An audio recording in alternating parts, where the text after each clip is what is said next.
Commission calls on leaders to pave the way for an agreement on a modern, balanced and fair EU budget for the future. Brussels, 4 December 2018.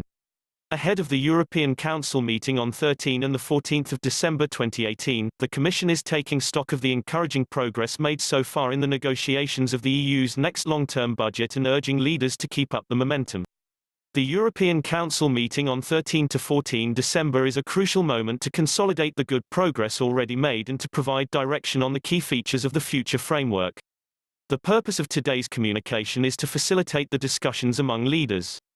On the 2nd of May, the Commission put forward a proposal for a modern, balanced and fair budget to deliver on Europe's priorities as set out by leaders in Bratislava in 2016 and in Rome in 2017. That proposal was immediately followed by legislative proposals for the 37 sectoral programs forming part of the future long-term budget.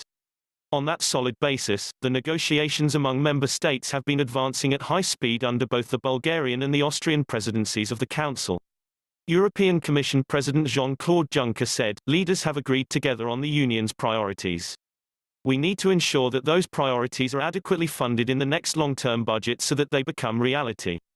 I am encouraged by the amount of progress reached so far. Based on this progress, it is now the moment for leaders to provide the necessary political guidance which paves the way for rapid agreement on the next long-term budget." Commissioner in charge of Budget and Human Resources, Günther H. Oettinger said, "Thanks to the excellent work of the Bulgarian and Austrian presidencies, unprecedented progress has already been made in negotiating the EU's next long-term budget.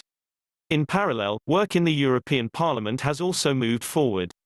Let's keep this momentum and make further progress based on the political steer that the European Council will provide later this month. Leaders should now provide political guidance with regard to the key features of the future long-term budget. What Europe needs is a modern and balanced budget which is tightly geared to the Union's priorities and offers tangible answers to the challenges of today and tomorrow. Therefore, the Commission proposes to modernize the budget by boosting funding in key areas including innovation, the digital economy, climate action and the environment, migration and border management and security, defense and external action. At the same time, cohesion policy and the common agricultural policy will continue to play a vital role for Europe's future. This proposal strikes the right balance between three broad areas of spending: agriculture and maritime policies, cohesion policy and other programs vital for Europe's future. The next long-term budget should also be simpler and more transparent so stakeholders can make the most out of it. The European Parliament and the Council as well as beneficiaries, large and small, have asked for this, and the Commission has been listening and proposed a radically simplified budget.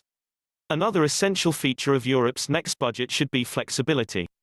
For Europe to be able to react quickly, decisively and efficiently in a fast-changing world, we need a budget that is even more flexible than the one we have today. This is why flexibility is at the heart of the Commission's proposals on the next long-term budget.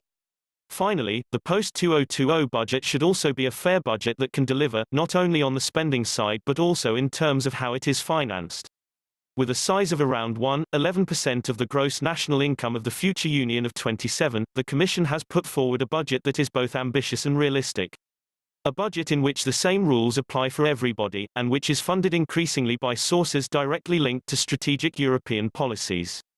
Achieving maximum progress on the future long-term budget by the time of the Sibiu summit on the 9th of May 2019 would allow for a full and comprehensive agreement, including figures, in the European Council by October 2019 at the latest, in close collaboration with the European Parliament.